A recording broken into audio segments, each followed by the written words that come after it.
কবি জীবনানন্দ দাশ রচিত কবিতা হায় চিল।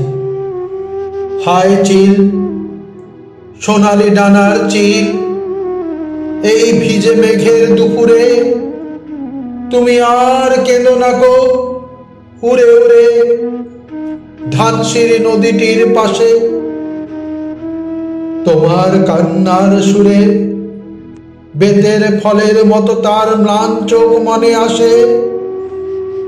পৃথিবীর রাঙা রাজকন্যাদের মতো সে যে চলে গেছে রূপ নিয়ে দূরে।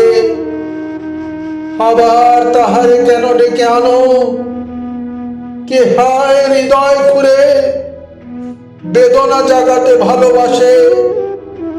হায় চিল, সোনালি ডানার চিল, এই ভিজে মেঘের দুপুরে তুমি আর উড়ে উড়ে কেঁদো না গো, ধানসিঁড়ি নদীটির পাশে।